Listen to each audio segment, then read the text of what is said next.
Olá pessoal, bem-vindos a todos a esse último seminário de mecânica do nosso semestre. É um prazer ter conosco hoje o nosso colega Jing, que vai falar para a gente um pouco sobre modelagem de materiais granulares. Então, apenas o lembrete clássico, que essa palestra está sendo gravada. Então, se você não quiser ser visto nem ouvido no YouTube, onde essa gravação vai parar, por favor, desligue o seu áudio e o seu vídeo agora e interaja conosco pelo chat, tá bom? Sua permanência é um consentimento para que essa gravação seja feita e publicada no YouTube. Okay, all right. Hello, everyone. Good afternoon. It is a great pleasure to see you all today here for our last seminar of the term. This is going to be a talk by Jing, who is a postdoc in the Laboratory for Complex Systems and Nonlinear Dynamics in Fluids and Granular Materials at Northwestern University in the United States. Lou, it is a great pleasure to have you here.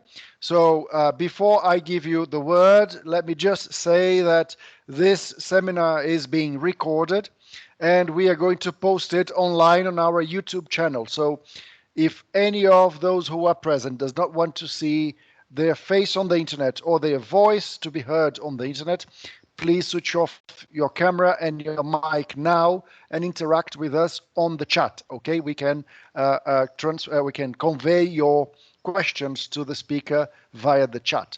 This is a very informal talk, so feel free to interrupt Lou at any time. Okay, if you want to ask questions.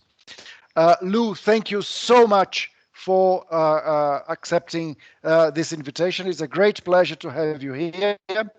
So you can start now. Thank you so much. Thank you, Yuri. Thank you very much for the invitation. And it's a great pleasure for me as well to speak here. Today I'm going to talk about the modeling of granular material. And I am going to give you a multi-scale perspective on this topic. So before I start, I want to actually start with a pretty general statement of the motivation of this research, including my PhD work and my current postdoc work. The study that I've been doing is to study the granular flow and the interaction of granular flow with fluids and some other physical processes. And granular material is very common in either natural processes or industrial processes. Like there are countless examples. I give 4 here. 2 from natural disasters, the coastal erosion because of sea level rise, which is an urgent need in the current context of climate change. And of course, the increasing number and frequency of landslides that involve a lot of grains and particles. This is a natural disaster. That's from where I come from, civil engineering. But there are also a lot of interest in the industry, like how you handle the slurry of mineral, and in advanced manufacturing, we have to deal with a lot of powders. And also in agriculture and pharmaceutical flows, we see a lot of kind of material which are in granular form. So the flow of granular material is particularly important in all of the processes here. And the long-term goal of the research is, of course, to tackle some challenges, the mechanics, so that we can have better sustainable development, and efficient energy handling in the future. So major challenge of the understanding of modeling of granular flow, in my opinion, is because of the multi-scale nature of granular flows. And so, of course, we want to model and simulate these large-scale landslides or other real problems. But we will also have to understand what is going on at the very fundamental particle level. And sorry, it's not moving now. Okay, so yeah, at the particle level, this is the so-called microscopic scale in this talk, where particles will interact with each other.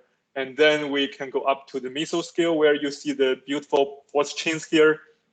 That is, there are some long-range interaction and contact network. And of course, we have this macroscopic flow that we can see as a continuum at the surface, for example, here at the surface of the drum flow. And then we want to go really up to the field scale and to tackle real world problems. And there are so many scales, and the major kind of challenges, we have to link the behavior at those different scales, because whenever we want to predict something well at a certain scale, we have to understand better what is going on in a scale below that kind of length scale. So what we want to really do is to build the bridges to link all the different scales here for granular flows. So I can say that my career path to this point is really to seek a multi-scale solution for that major challenge.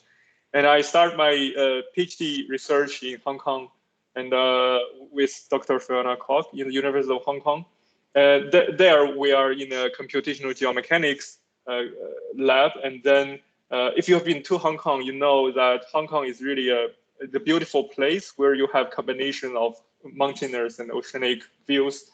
But the problems of all of those hills and mountains is that we will have a lot of landslides and debris flows. So this has been a major problem for Hong Kong in like 1970s. And then Hong Kong government started to, they decided to really do a lot of work on slope engineering so that they can prevent this kind of natural disaster to occur. And they did a great job. But until now, because of increasing extreme weather and the fact that we have been building our structures and infrastructure closer and closer to that high mountain regions, this is still an ongoing issue. So in order to model this like debris flow and landslides, we started by using computational geomechanics. That's a branch of civil engineering, but you will see that granular debris flow and landslides, they are very complex in that they have mixture of water and particles, and they flow at very high mobility. So in order to better understand the phenomenon and the mechanism, after my graduation of my PhD, I went to the Netherlands to work for a short time with Professor Anthony Thornton there. And he had the background of fluid mechanics and applied mathematics, and we built mathematical model on landslides together. And then after I returned to Hong Kong, I found the current job in the US where people here, they are working on granular physics and fluid mechanics. And of course, during the whole course of my study, I've been working with Yuri for a long time, since 2014. That's the second year of my PhD. And I receive perspectives from all these different fields, so that this actually built my perspective on the problem and give me the capability to tackle the micro to macro challenges by combining all the useful tools in these different fields in mechanics and physics. So just to be more specific, like when we look at this, the sketch of the debris flow here, we can see grains. They have large and small size, and then the blue, they are a mixture of water and clay and fine particles, which is very viscous fluids. And in the context of computational geomechanics, we will be simulating the problem by separating the fluid and the granular phase. Like we can simulate the fluids using computing the fluid dynamics, and we can also track the motion of individual particles by using discrete element method.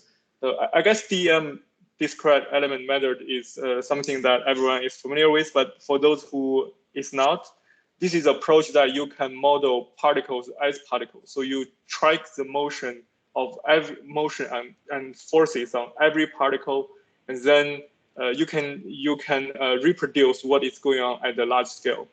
Of course, this DM approach is very time consuming, but nowadays with high performance computing, we can actually simulate pretty decent length scale, so that this tool can basically work as an experimental approach for us to really understand what is going on at the particle level. And we also use lattice-Boltzmann method so that we can resolve the fluid and particle interaction at the pore scale. We of course have done a lot of experiments so that we can validate our numerical tools. But most of the research that I'm going to show you today is built upon the numerical approaches that I've been using, or this DEM approach. And then for debris flow, I was mainly interested in two problems when I look at this problem. So one is the particle size segregation. That is when you see these large and small particles separate from each other, and large particles, they mainly accumulate at the surface and the boundary of the flow. And another issue is that when you look at the flow along the surface, you would think the surface is rough enough that there shouldn't be any slip, but actually slip occurs all the time, and sometimes it slips, sometimes it doesn't. The behavior of this granular flow slip at the boundary is also an ongoing topic. And then now at Northwestern, I am trying to grab what I have been learned by looking at the particle scale mechanism and then build mathematical models, so that the ultimate goal is that all the components have been studied. I want to put them together into large scale landslide mobility modeling, so that we can use this to inform the geohazard mitigation and risk assessment. The research I've been covering is basically originates in particle-particle, particle boundary, and particle fluid interactions. Today, I mainly want to talk about these two aspects of the three branches. And this is done at Northwestern, and this one is done at HKO together with Yuri's help. So the first part, particle size segregation. I just mentioned how particle size segregation would modify the flow structure in debris flow. And this actually have significant consequence that when you have large grains at the front, this is what will impact our structure.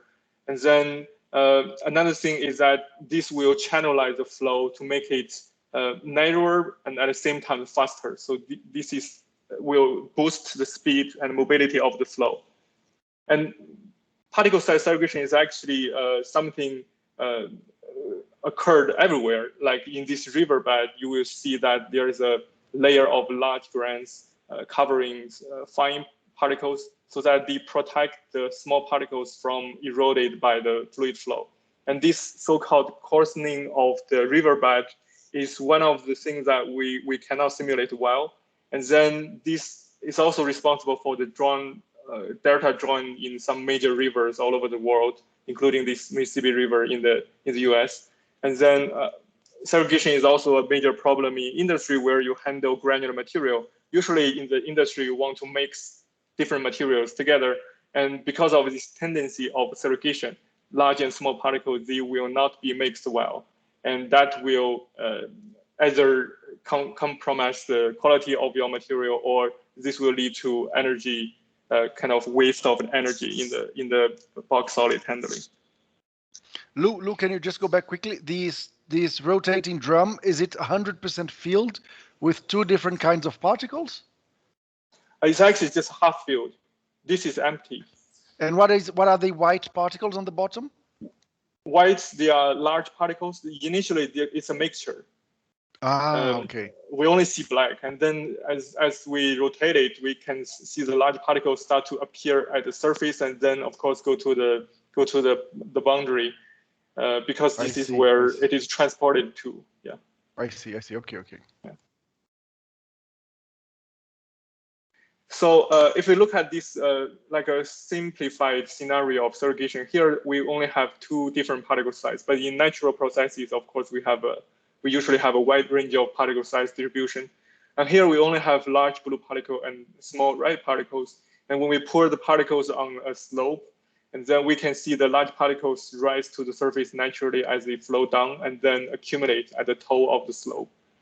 Segregation actually can also occur because of the difference in density and shape, and even surface roughness alone.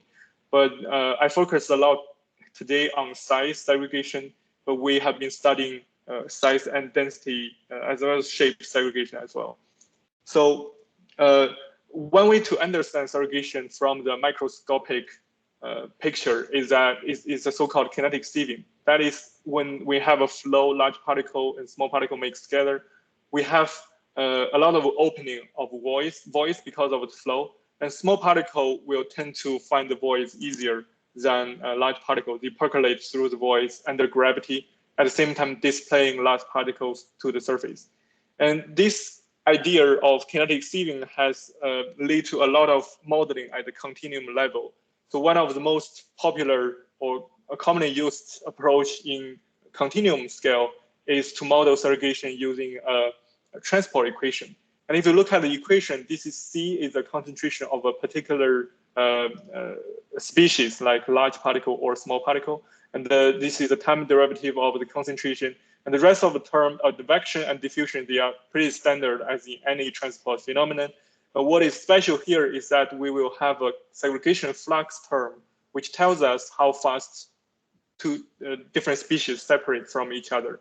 And here is also where we have to provide constitutive relation or closures so that we can really use it to model anything.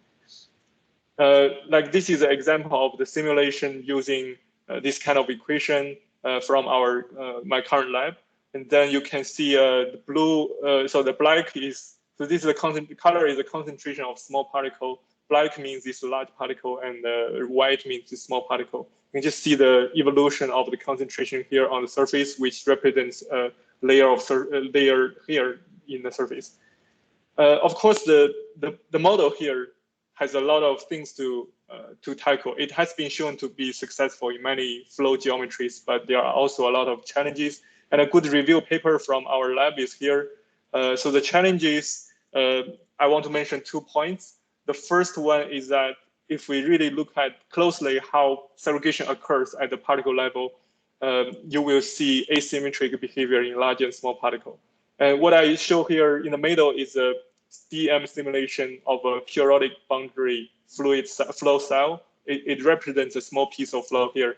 And then you can see large and small particle is separating from each other as we tilt this to a certain slope. And then we can track one of the small particles, which is in red here, and see how it settles down. And you can see the white balls are not in contact, while the blue balls are in contact with the red particle. So when a small particle is percolating, it receives very few contacts, and also the contacts are brief and collisional. Well, if we look at the motion of a large particle, we can observe enduring contacts, the blue particles around this this large particle.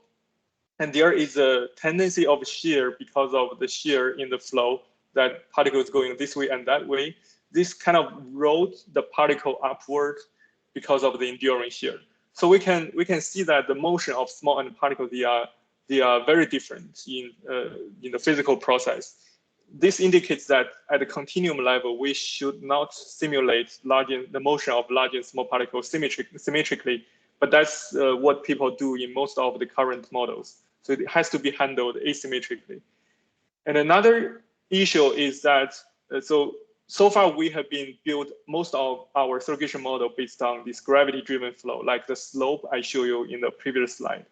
And this is a so-called gravity-driven flow, and it's built upon the picture of a kinetic sieving. And the gravity is the key here for segregation to occur. But the thing is, segregation also occurs in situations where gravity is not relevant, like in granular faulting, because of the very high pressure, or sometimes faulting goes on perpendicular to gravity. So then what is driving segregation here is actually the shear itself. So shear will create a gradient, like either we look at the velocity profile or we look at the shear rate profile. There is a gradient, and the gradient has been thought to be the reason for segregation. And this also occurs in silo flow. So vertical silo, we will observe segregation in the lateral direction, which is perpendicular to gravity. And we also see large particles migrate toward the center and small particles migrate toward the wall. This is also purely driven by shear. In more general, yes. Can you tell us what is faulting? A faulting is something that triggers earthquake. It's a motion at the faults. Ah, I see. Right? And then because of the back and forth slip in a natural fault, the granular material, basically rock, is usually being is kind of in a very granular form here at the fault. Although we have two big kind of plates slide towards each other, but at the fault itself, we have a lot of granular material, small particles, and sometimes it could be clay size, sometimes it's sand size, but this granular faults is what contribute a lot to the stick-slip motion of the fault. Plates of fault. Yeah. Okay, all right. Yeah, and then in a general situation, we would think gravity and shear, they are actually work together to trigger segregation. And if we want to provide a constitutive relation for segregation, we will have to be able to naturally capture gravity and shear-driven mechanisms, right? Like in this riverbed problem, it's usually surface water driven. The flow is driven by the surface. So the velocity profile is, as you see here, is highly nonlinear. And that corresponds to the nonlinear profile here. But of course, we have gravity acting on this all the time. So the two mechanisms work together. And the goal of our research here is to provide a universal segregation model so that we can simulate any of the situations in a unified manner. In order to do that, we want to, after we understand the microscopic behavior at particle level, we want to inform what we should be doing at the continuum level. That is, we want to build a bridge to link this micro and macro phenomenon. And then the way we are currently using is a force approach. That is to say, whenever we look at the particle, the reason why the particle moves is because of the forces acting on it. So we have gravitational force, the weight of the particle, and we have contact forces from all its neighbors. And then if we are able to find the net force because of the contact with other particles, which we call segregation force, we should be able to determine where the particle goes just based on force balance. So that is a velocity of segregation. And velocity is where we put in the continuum model. And we just want to find a force-based closure for this velocity. This, in order to understand the force, is actually not as simple as it appears. Because we are using DM simulation, you may ask, why not just measure what the forces are, right? But the thing is, if we measure the net force acting on the particle, it is always balanced by gravity because segregation is such a slow process that it's always in equilibrium. So the net force has to more or less equal the weight of itself. In order to prevent this kind of thing, one approach that has been using recently is to use a spring to hold the position of the one of the particles, which we call intruder particle here, because that's the only particle that's different from other particles. And then we can apply a certain flow conditions. So the particle will try to move to a certain direction, but the spring will hold its position. And then the spring will give us some statistics about the mean force acting on the intruder. The mean force and the fluctuation both carry some significant information. And we focus on mean force here, but the fluctuation will tell us diffusion and drag, etc. And if you look at the actual simulation I've been using, I use a 3D DM simulation. It's like a shear box, and we apply boundary conditions to trigger flow. And then we have spring. The right particle is not going anywhere. It's just moving along with the flow, but it interacts with other particles and give us the statistics. Based on that, we can determine the mean segregation force as a function of different flow and particle properties. And then, as I will show later, this actually unified the gravity and shear-induced mechanism, and also it gives us some built-in asymmetric behaviors in large and small particle. And then, yeah. Okay, can I? Sorry, I thought I had finished. Okay, do you want to finish this and then I'll ask a question? No. Go ahead. So you said that. So I was a bit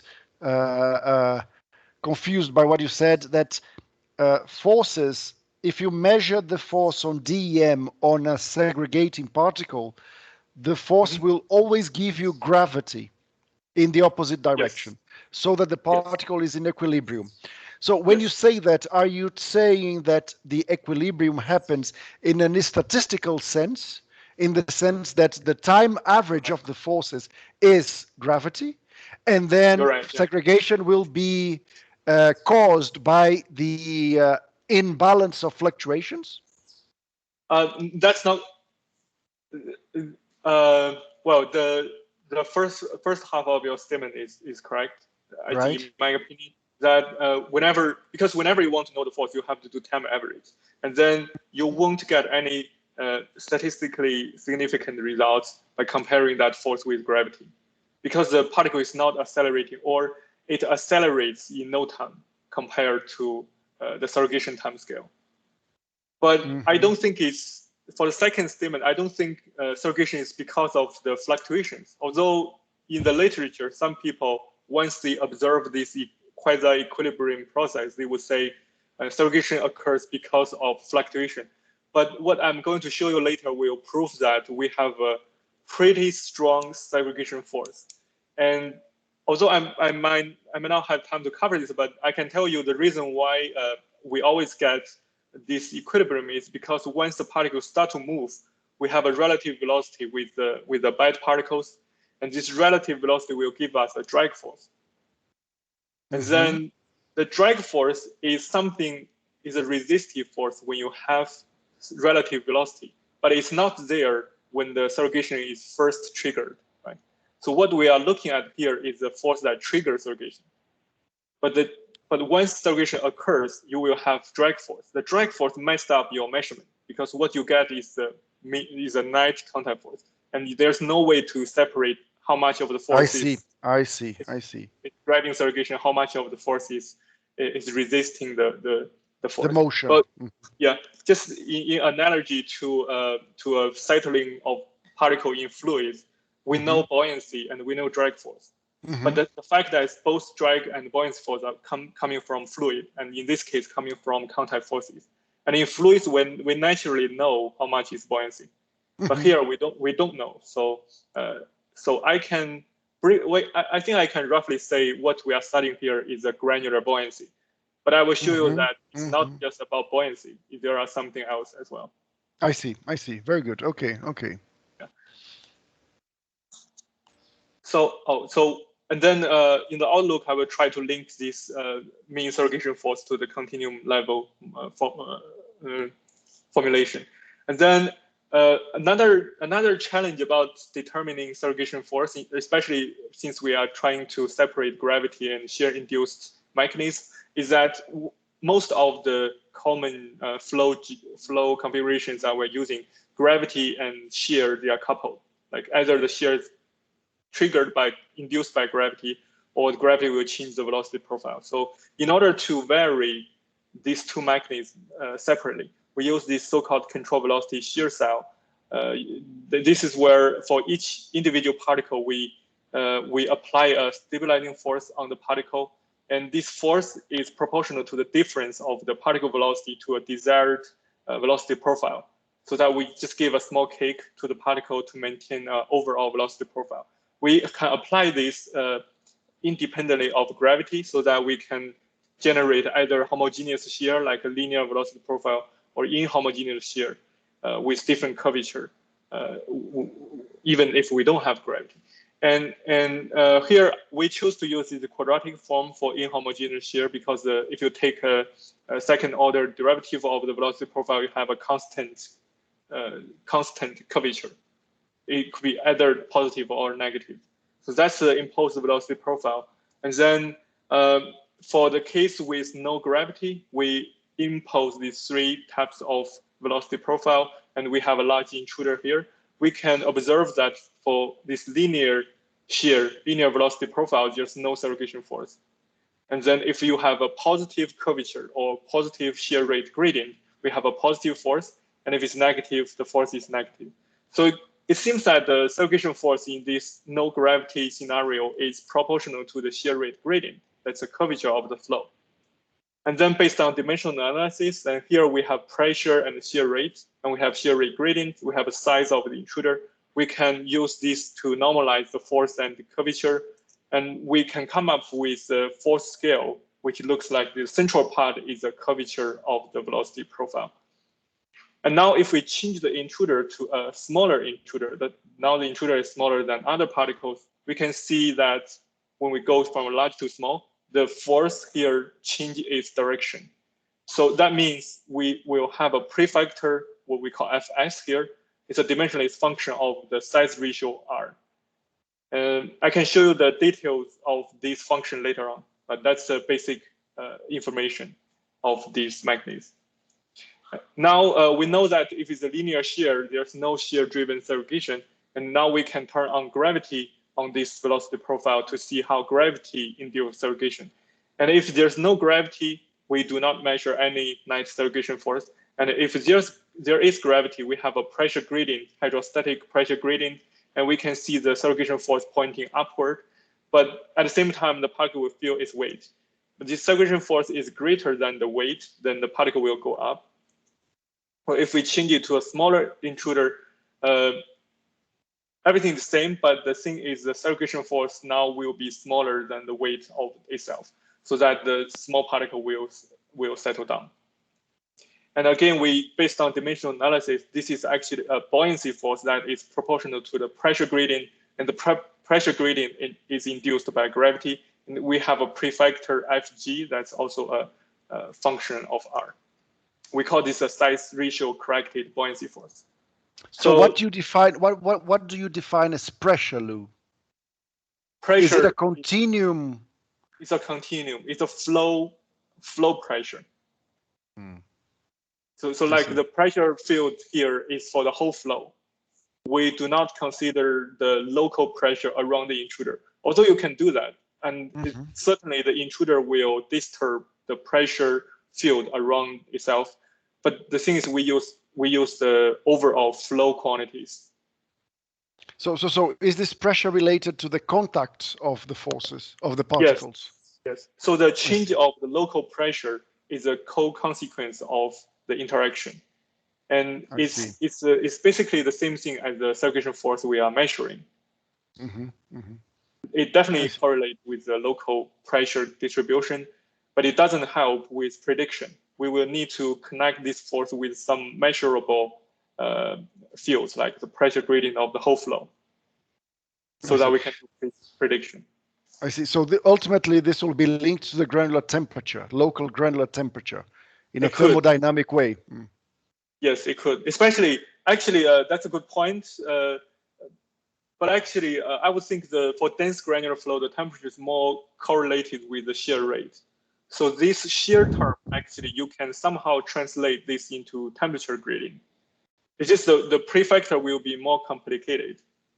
What we have now is, as I show here, this F as a function of R just looks like this.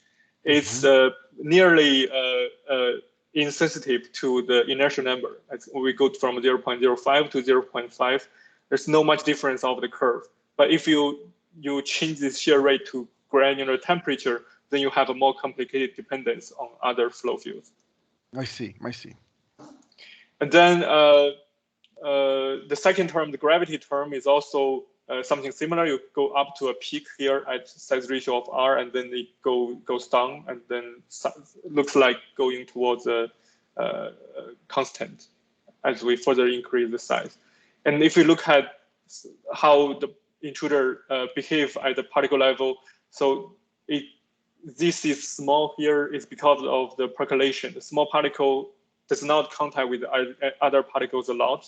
We measure a small force, and here this is a discrete kind of frictional behavior, but it's also quite discrete in terms of the contact network. And this is a continuum limit, where as we further increase the size of the intruder, surrounding particles will behave like a granular fluid, and it makes sense that this go to the buoyancy limit, where it becomes 1. And this curve, the two curves, are actually the way we link micro and macro scales. And another thing is, if you look at the curve, it's not symmetric about 1. That means small n particles, the forces on it is asymmetric, which is a built-in feature. Now we are trying to test if the two terms, that segregation force has two terms, pressure gradient term and a shear rate gradient term. We want to test if this is valid in other flow geometries. And we actually have tried wall-driven, inclined wall-driven vertical silo flow and chute flows. And so for wall-driven flow, we have gravity, we have shear, so both two terms act together, and we have this positive force acting upward. And if we change the slope of this wall-driven flow, we actually can change the velocity profile from concave down to concave up. And thereby we are actually having a negative shear term, which will counterbalance the pressure term. So we have positive and negative forces in this case. And if it's a vertical silo, it's always negative because here the gravity term does not work. It's only the negative velocity, negative curvature or negative shear rate gradient. And then in chute flow, that's very common used cases for segregation study. We actually found that the pressure term is dominant because the curvature here is quite small, especially after rescaled by the pressure and shear rate. The second term here is very small compared to the buoyancy term. Yeah, so we proved that the two terms are additive and is nearly universal as we test in different flow geometries. And now the next step would be to use this to plug in the continuum framework. And so now as I said earlier, what I show here is about the segregation driving force, but there are also something to do with the drag force. That's when the particle start to have a relative velocity with the surrounding particles. That's something I'm working on currently. And then once we have all the forces, we can do homogenization at the RVE level. It's a representative volume element. And then we can go from force to stress or stress gradient. And then we can put this in momentum equation to derive what the segregation flux should be. We are done with this loop, and then we get this continuum model. And hopefully we can use it to use the same approach to study density segregation and shape to add the influence of water, etc. The density part is actually already done in my research. And then we can couple this with the flow mobility model so that we can simulate more general situations in geophysical applications. Okay, so another thing I really want to mention is once we want to go from force to stress, there is another important element. It's a concentration dependence, because that is how you calculate stresses based on force. And then the concentration means that now we are just looking at the intruder limit, where we have a single intruder particle, and then we can increase the number of the intruder particle. Eventually, we will get a monodisperse flow of a large particle. That's the concentration approximately 1. And then what happens in between is something we do not know. And then this limit is where I just show you that's the intruder limit. This is a monodisperse limit. We can also get the force based on force balance. But in between, there is actually a smooth transition from one end to the other. And another thing is we can see this is monotonic, and there is a plateau. The plateau is here because as we just increase the number of intruders, in the beginning, the intruders are too far from each other that they will not affect the force you measure. So there has to be a plateau here. With this closure for the concentration, we actually close the loop and we pave the way that go from here to there. But there is another major challenge is once we have a segregation model, we want to couple this with flow mobility model. We will have to know the coupling of the flow and segregation. I hope I make a good transition to the next chapter. That is for the flow mobility model. That's where usually we model the flow using a hydrodynamic framework, and we have to provide the flow mobility model with the rheology and boundary conditions. So the rheology has been studied a lot in recent years about segregation, about granular flow. But the boundary condition, in my opinion, is much less studied. And the next chapter that I want to cover is about the boundary effect in granular flow. I think I have some time for this. So boundary effect is also quite complicated for granular flow. It's relevant to the mobility of the flow. Like you have some smooth surface covered with soil or some rough surface with bedrock. It also is relevant to the erodibility of the bed. It is also relevant to river dynamics, where the roughness will determine the rate of sediment transport. And in the industry application like a rotating tumbler, we can see the wall roughness will change the flow pattern as we will go from smooth wall to rough wall. So in order to model the boundary as a boundary condition in continuum simulations, we what we do is either we borrow the idea of no slip boundary condition from fluid, or we borrow the idea of Coulomb friction from solid mechanics. But the thing is, for granular flow, it's none of the case. The friction or the slip that occurs at the boundary depends on a lot of parameters, including the wall friction, the geometric roughness, and even the dynamics of the flow itself. So in order to build a boundary condition for granular flow, we have to link the slip velocity or the shear stress at the wall to some other flow fields. In order to study that, we start again by using DM to simulate a very simple periodic boundary flow cell. And then we create different rough boundary using glued particles.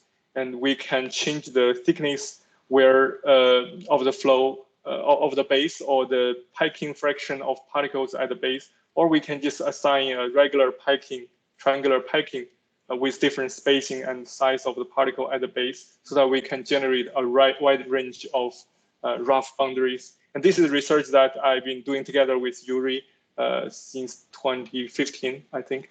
And then with all these different variety of boundary roughness, we actually need a single parameter that's the best to define roughness. In order to do that, here I try to understand what contributes to this geometric roughness. So this is a case when there is a single particle is moving along a fixed blue particles. And if we make the particle smaller or larger, that will apparently change the roughness. And we can also change the space of the fixed particles. As we increase the space, it becomes rougher and rougher. And sometimes the layer below the surface also contributes to the roughness, but sometimes it does not. Therefore, we can say that the basal roughness is a function of the size ratio, spacing, and the layering. And here we just focus on the first two factors. In order to characterize the roughness, what I did was to discretize a layer of glued particles into triangles.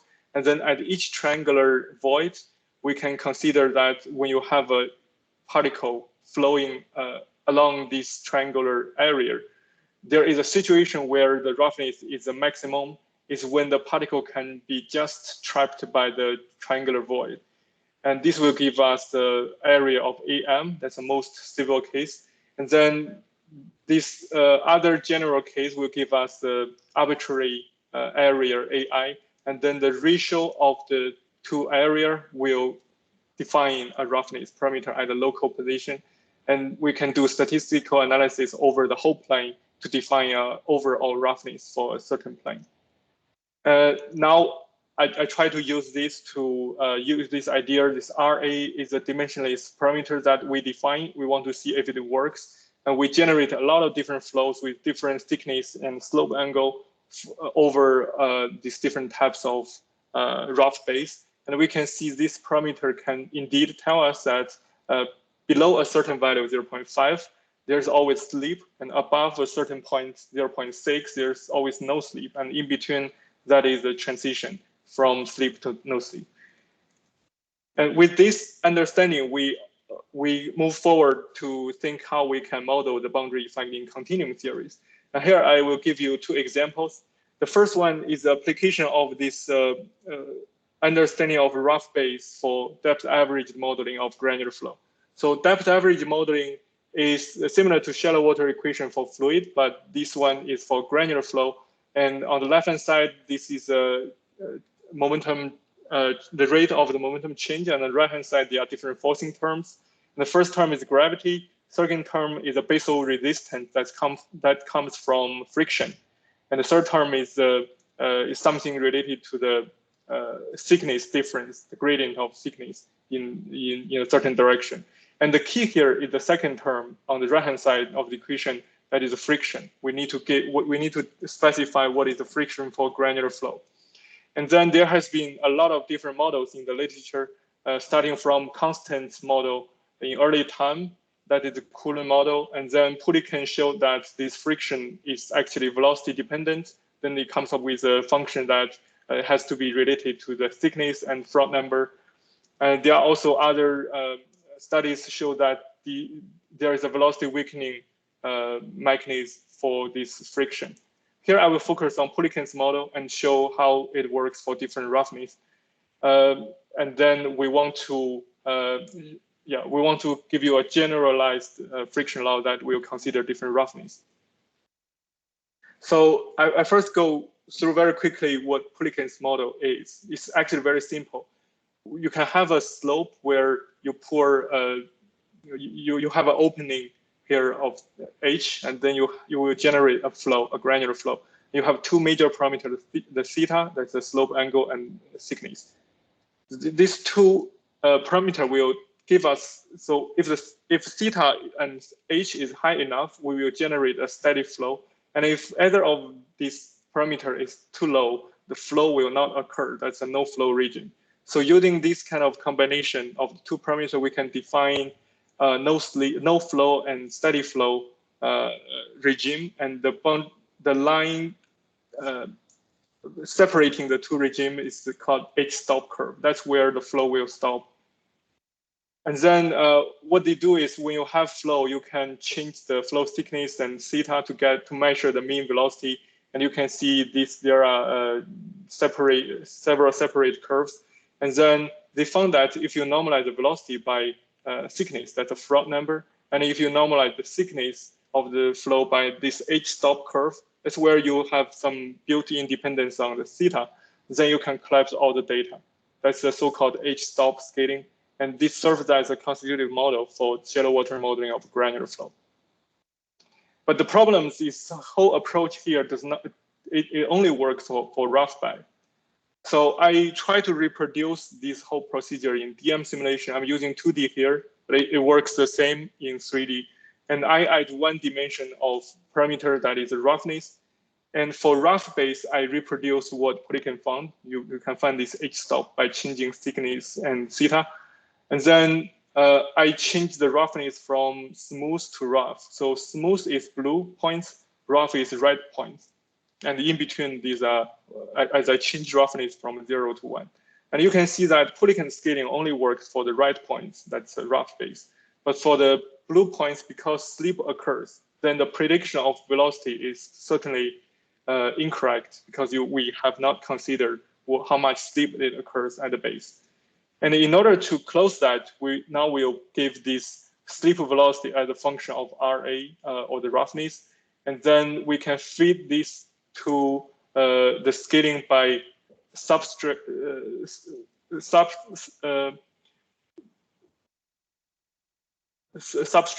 the spatial slip at the base from the mean flow. And then we found this kind of unified description of the mean velocity by considering the roughness. And from using this, we can actually put this in a general modeling of landslides, like we have some transition from smooth to rough area where you can generate some hydraulic jump. And then hopefully the model I provide here can be used in those general situations. And the second example I want to show is a more refined picture of what occurs at the base when slip occurs. Like here is a smooth base, and if you look at the flow very near the base, you can see this huge amount of dilation going on, and the granular temperature is very high in that region. It's more like a shear-induced heated up of the flow near the boundary. And if you look at the rough base, that's not the case. The flow is very cool down, and it remains very dense near the base. We can think about this by considering momentum balance, and the particle is going to the right with the mean flow, that is the velocity UB, that the slip velocity, and at the same time particle will fluctuate in the vertical direction in a velocity that's roughly the granular temperature, square root of granular temperature, and then granular temperature is actually proportional to the local shear rate. And then based on momentum balance, we can find out that we can show that the slip velocity has to be proportional to the local shear rate times the diameter of the particle. And then the reason why in all those cases we can reach a steady state is because granular flow is soft, so that it can adapt its own kinematic profiles to meet the the requirement of force and momentum balance. And here, this is the results of my DM simulation. I get out the the slip velocity at the base and the local shear rate. I take the ratio and plot the results against RA, that's the roughness. We can see this kind of transition. We can fit this in a continuum model where we simulate the flow using mu-I rheology, but we simulate the boundary condition using this microscopically informed boundary condition. We get good agreement with DM data, that's a black curve here. Well, if we use no slip boundary condition or constant friction boundary condition as in the literature, we cannot produce accurately what is going on in DM simulation. So I will end my talk with the animation here for the 3 cases. And to summarize, for this granular flow study, I've been using this micro to macro approach to unify gravity and shear driven segregation. I also try to unify slip and no slip boundary conditions. And I want to state that the macroscopic modeling of granular flow can be informed by the particle level physics. And what we have to do is to build a bridge. And the way I build a bridge is to use useful tools in geomechanics, fluid mechanics, and soft matter physics. And I hope my research will move toward more predictive modeling of the granular flow. Thank you. Thank you very much, Lou. This was a brilliant talk. Very, very nice talk. Very instructive, very beautiful as well. Beautiful graphs, beautiful plots. Thank you so much. Thank you, Yuri. So, do we have questions, comments, suggestions? Lou, I will start with one while people think whether they want to ask you questions. I'm still a bit intrigued by the segregation force balances. So yes. I was thinking here. So what you said is that the balance between the, let's say, buoyancy force that you measure in a DM simulation of the intruder and its weight is always balanced, always balanced. Yep. And the thing is that the percentage in which this buoyancy force is split between a force that drives segregation and a force that basically resists motion is what triggers segregation. Is that correct? So I think we can consider this by, well, again, I will first use the settling particle in fluid as the example. So from before the particles start to settle in a regular fluid, the particle only feel gravity and the buoyancy force. Yes. Right? Because the relative velocity is 0, there's no drag. And then as the particles speed up, we start to have drag force. And then at some point, they will reach equilibrium position or terminal velocity. That's when the drag force plus buoyancy equals the weight. Right. And in granular, segregation process can be viewed as the same thing. So initially, we only have some pressure gradient driven segregation force, that's a buoyancy force. And then if the particles start to migrate in a certain velocity, there start to be drag force. And then the drag force will balance the other 2 forces. But if you measure the force in DM, we do not know how much is buoyancy and how much is drag. So So the total force always equal the weight. Right. So I see what you say, but I still don't understand the fact that you can only generate motion if there is a non-zero net force acting on the particle, right? Yeah. I can understand, and I can answer that by saying because granular flow is very viscous, so the terminal velocity is reached at no time. I have calculated that. You know the. Oh, I see. Granular flow transients are very short. Yeah, granular flow is 1,000,000 times more viscous than water. So it just takes a few, maybe nanoseconds. Nanoseconds, maybe, or microseconds, milliseconds to reach terminal velocity, but that is way below the time window that we are interested in. So it's always in equilibrium. Like if you go from a shallower place to deeper place, pressure change, and we know granular flow has a different viscosity, and we will adapt to one terminal velocity to another terminal velocity, but that costs no time. I see. Yeah. I see. So there is a So there is a non-zero translation that is driven by some very short-lived transients that is generated by force imbalances that last for very short time. Yes. I see. Yes. And then if you do that over a long time, you'll generate a non-zero net displacement. That is what you measure as a segregation, right? Yes. So I can show you one slide. That's kind of my current study to understand the drag force. And that's when we don't have the spring to hold the particle. The spring is important here to avoid the drag force. Yes. But if we don't have spring, like let's say we have a very heavy intruder that is falling through the granular bed, and then we can see the left-hand side is nearly zero. So the acceleration is close to zero. And then we have weight. We have the segregation force that is pointing upward, and we have drag force that's proportional to the velocity. The relative velocity. Relative velocity. And then the last two terms, they are both contact force.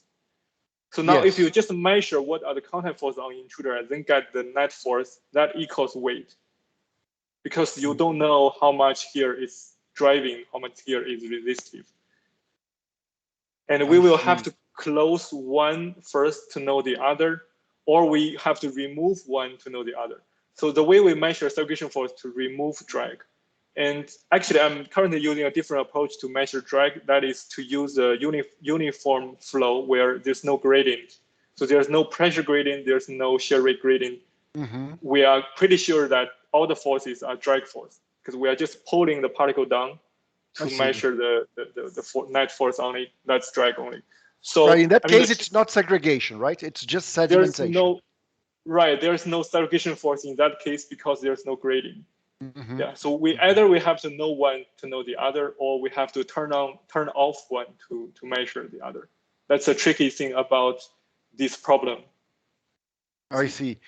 Yeah. So if you're saying now that the granular material is very viscous and you almost at zero time reach your steady state, why do you need in continuum formulation advection? Can't you just model that as a purely diffusive problem? Well, yeah, so it does reach, so segregation velocity compared to the acceleration from zero velocity, that's a very short time. But for a particle to segregate from the bottom to the surface, that's another time scale. I see. And that one has to compare with diffusion and advection time scales. Yeah. I got that. So it's there is a separation of scales, right? So the velocity, the macroscopic velocity at which you're measuring segregation is much larger than that one that is causing these little imbalances that are very short-lived. I see, and that's why you have to keep advection there. Right. So what we found right now is actually we can consider segregation velocity as a granular terminal velocity. So we have a granular buoyancy, we have a granular drag, and then we have a granular terminal velocity. That pretty much tell us the scaling for the velocity. I see. So have you heard about Ozeen's correction to the drag force of Stokes? To Stokes' law. Is that for? I don't know, but whether it's for high Reynolds number or not high. So Stokes' drag is calculated for zero Reynolds number, and zero Reynolds number is a mathematical concept. It doesn't really exist in real life. What you have is very, very small Reynolds numbers. But even if you have very, very small Reynolds numbers, your velocity is not really what Stokes predicted. So there is a small correction that comes from the small inertia that stays behind the particle. So because the particle moves the fluid has some inertia on the wake of the particle, and that correction is called Ozin's correction. And then there is a non-zero order Reynolds correction that comes from there, and it's proportional to the square of the velocities. So that squared velocity could give you your gradient that you're looking at, right? But you're actually talking about shear gradients and not velocity gradients. It's a different gradient, yeah. Yeah. Yeah, and also I think here for the special thing about this granular segregation problem is the particle. You can see the particle is similar size of other particles. So the major deviation of this drag model to viscous drag model is because of this finite size effect. Yeah. Yes, it's still quite viscous, but just because of the size ratio that changes the scaling a little bit. I see. Very nice, Lou. Do we have questions? I have another question, Lou. On your well, two questions. One very numeric and one more philosophical. Say not philosophical, but more technical. The first numerical question is, how do you set the correct stiffness of the spring that holds your intruder? How this is done numerically? And the second question would be, how does segregation interact with free surfaces? Free surfaces. Okay, so for the first one, the spring that we use,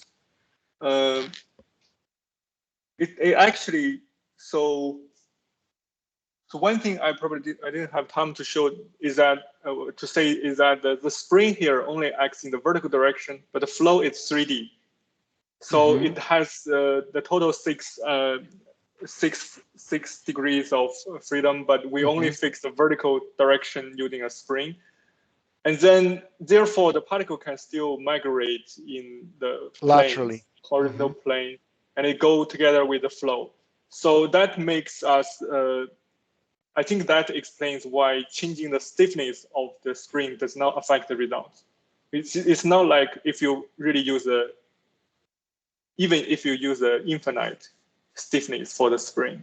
Oh, I see. So it's not really rigid. It's still moving. So the particle will not stay at the same height. It will move. It moves. If we use the infinite stiffness for the spring, it will stay vertically in the same elevation, but it will move horizontally. So the way that it interacts with other particles are still pretty natural. I see.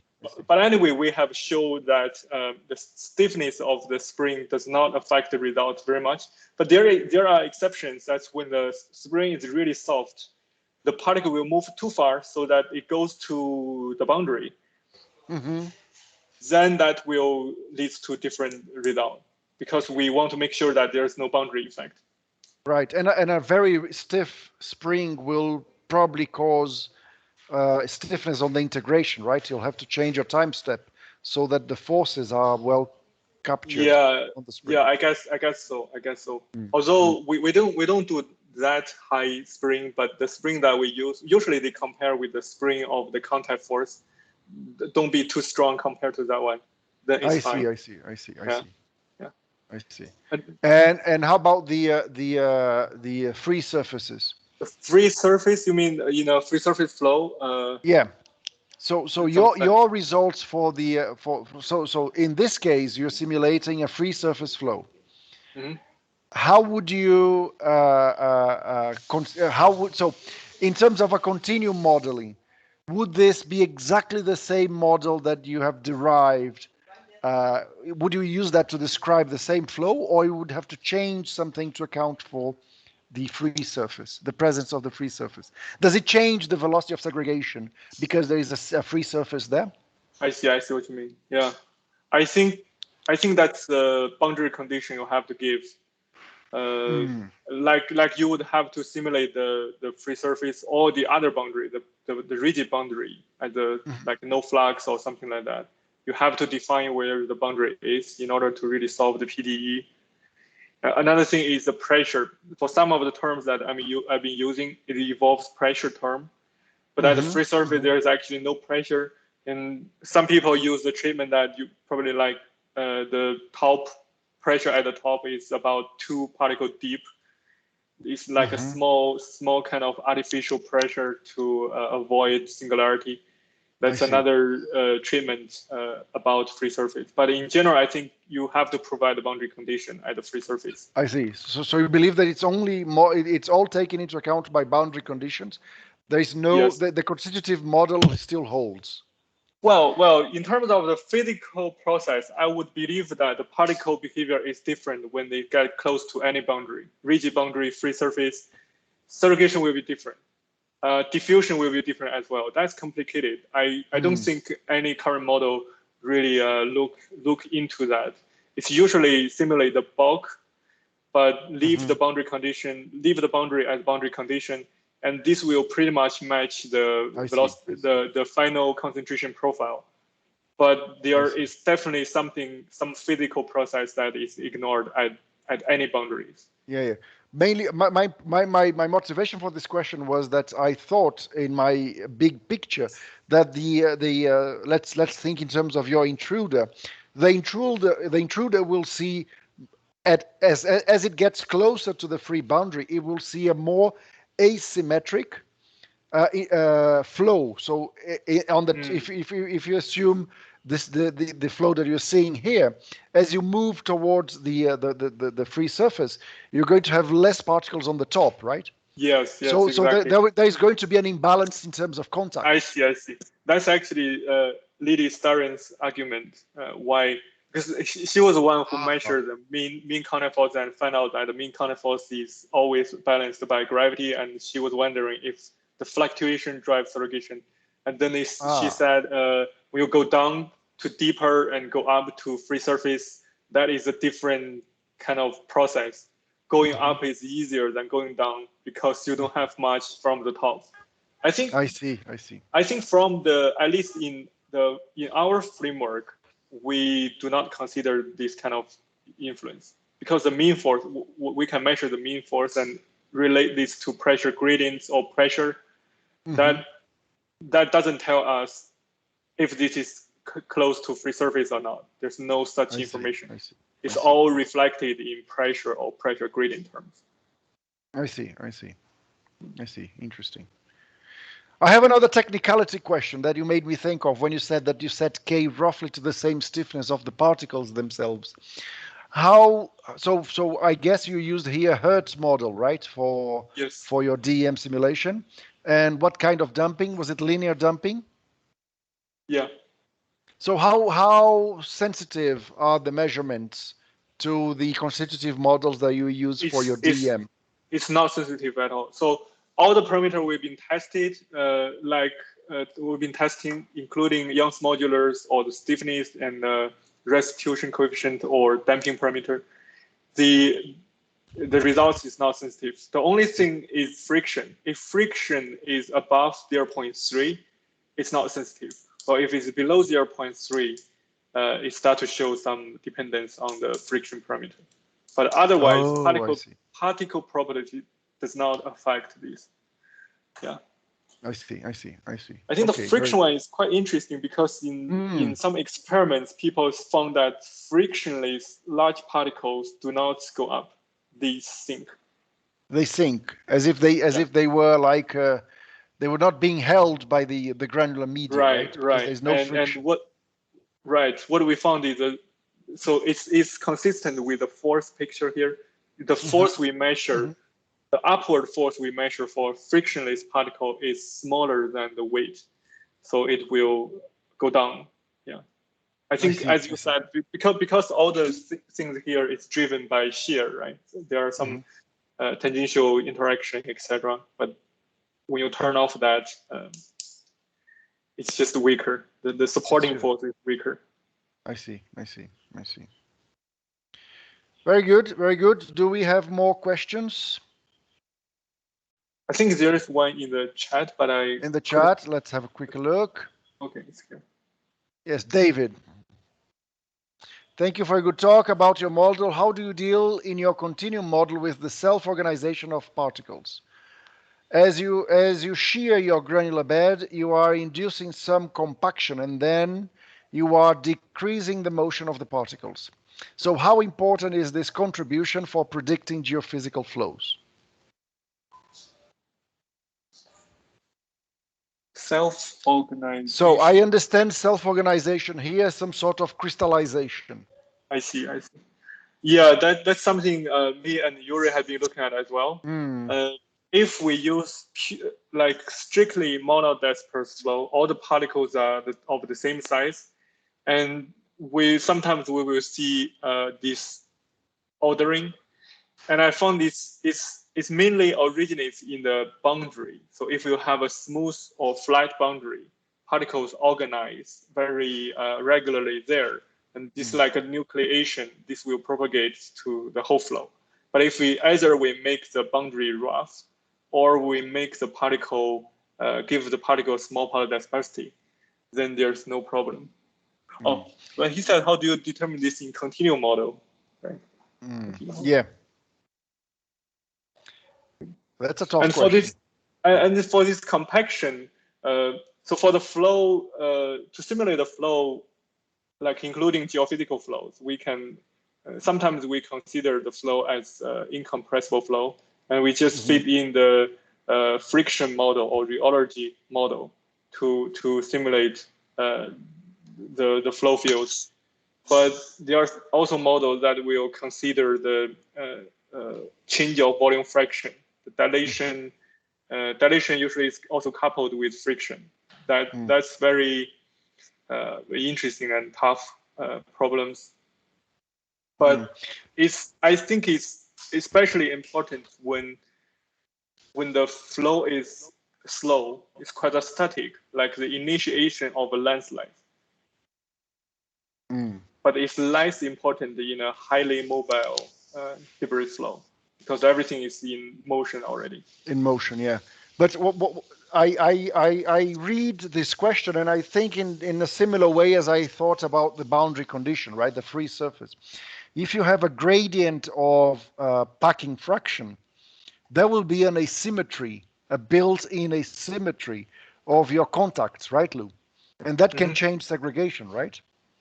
Have you tested gradients of compactness of concentration? Yeah, that's a good point. In most of the flows I've been using, sometimes there is a gradient of packing density. So that is actually because most of the flow I've been simulating follows mu-I rheology. So if you see a change of shear rate, so the gradient of shear rate is a reflection of the change of inertial number, and then that is also a reflection of change of packing density. I think it's all there. So currently we have found that the shear rate gradients can account for all the mechanisms already. But of course, in the literature or in other study, they may consider the volume fraction gradient as the parameter they use in their model. That also occurs. But I think if everything follow mu-I rheology, then all of those fields are connected somehow. Are connected somehow. Agreed. Yeah. David, are you happy? Or David, I don't know. Do we have more questions?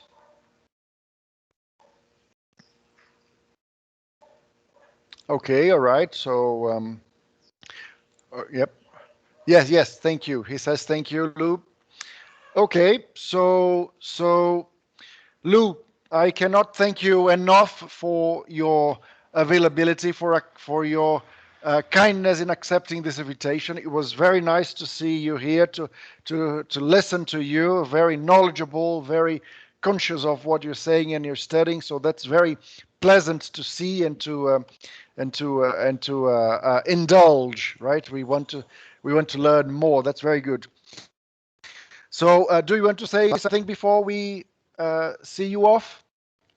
Well, thank you so much, Yuri. It's a great pleasure.